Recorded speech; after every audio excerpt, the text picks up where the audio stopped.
आप देख रहे हैं इंडिया न्यूज। सबसे पहले देश आपके साथ, मैं रचना बंसल। पाकिस्तान के लिए आखिरी पैगाम मानिए कि बलूचिस्तान ने भेज दिया है और बलूचिस्तान में बीएलए जिस तरीके से आक्रामक है, ऐसा लग रहा है कि अब पाकिस्तान से बलूचिस्तान कभी भी अलग हो सकता है। और इधर पाकिस्तानी सेना जो कि बलूचिस्तान में लगातार लोगों पर अत्याचार करने से पीछे नहीं हट रही है। बड़ी खबर और बड़ा अपडेट क्या है आप जान लीजिए। यहाँ बलूचिस्तान में प्रदर्शन अब और ज्यादा तेज हो गए हैं और इन्हीं प्रदर्शनों के बीच में भारी विरोध की स्थिति भी देखी जा रही है। बड़ी खबर, पाकिस्तानी फौज बलूचों के खिलाफ अत्याचार करने में लगातार जुटी हुई है। महरंग बलोच की गिरफ्तारी के खिलाफ बलूचिस्तान में ये विरोध प्रदर्शन हो रहे हैं। बलूचों की गिरफ्तारी के बाद भारी विरोध देखा जा रहा है, जिसकी तस्वीरें भी सामने आई हैं। महरंग बलोच को अरेस्ट करने के बाद बवाल और ज्यादा बढ़ गया है। क्वेटा और आसपास के इलाकों में इंटरनेट सेवा बंद की गई है। बड़ी खबर, बड़ा अपडेट, बलूचिस्तान जो लगातार आजादी की मांग कर रहा है, पाकिस्तानी फौज का बलूचों के खिलाफ अत्याचार और ज्यादा इस बीच बढ़ा है।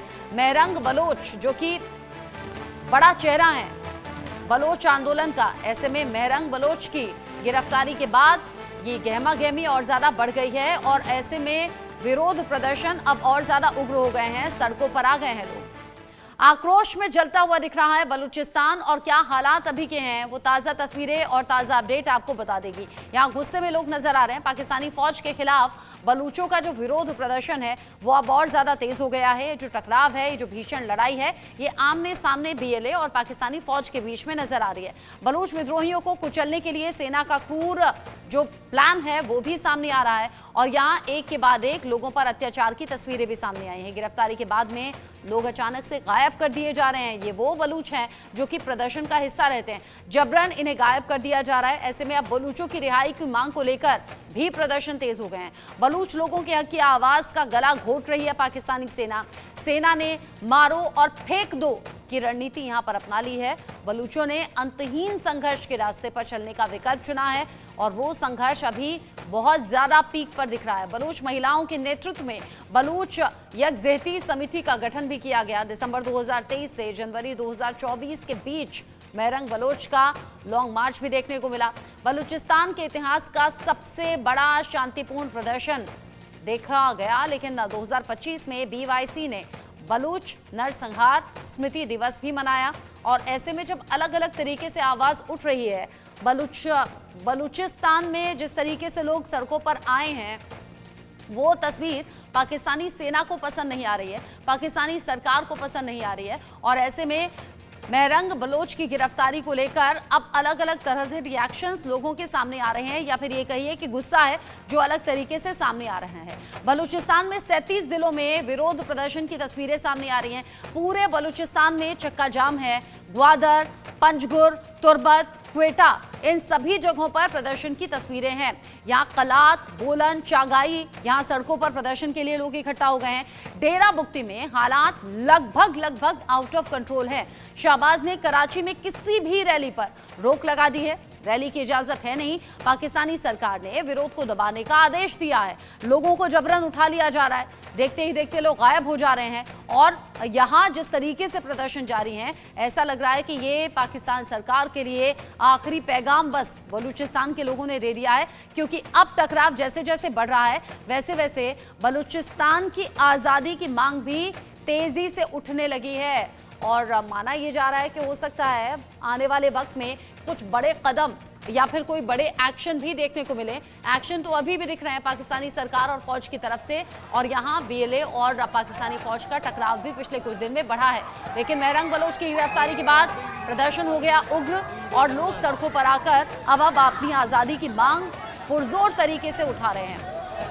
इन हालातों पर बात करने के लिए मेरे साथ में मेजर जनरल रिटायर्ड अनुज माथुर सर जुड़ गए हैं डिफेंस एक्सपर्ट के तौर पर, और साथ ही साथ मेरे साथ में हुसैन जावेद जी जुड़ गए हैं पाकिस्तान से, बतौर पत्रकार आप मेरे साथ में जुड़े हुए हैं। आप दोनों का ही इंडिया न्यूज पर स्वागत। सबसे पहले हुसैन जावेद जी, मैं आप ही का रुख करना चाहूंगी। बलूचिस्तान में ये संघर्ष, ये टकराव आज का नहीं है, लेकिन पिछले कुछ दिन में ये टकराव भीषण हुआ है। बिल्कुल ऐसा लग रहा है कि शायद जान हथेली पर लेकर बलूचिस्तान में लोग सड़कों पर आ गए हैं क्या, बिना ये परवाह किए कि होगा क्या। उधर पाकिस्तानी फौज को भी इंस्ट्रक्शंस ऐसे, कहीं भी उठा लो, कहीं भी गायब कर दो। जी सबसे पहले रचना जी, आपका शुक्रिया कि आपने मुझे इनवाइट किया। और माथुर साहब को भी सलाम। देखें, मैंने आपकी सारी रिपोर्ट सुनी, आपका इंट्रो भी देखा मैंने।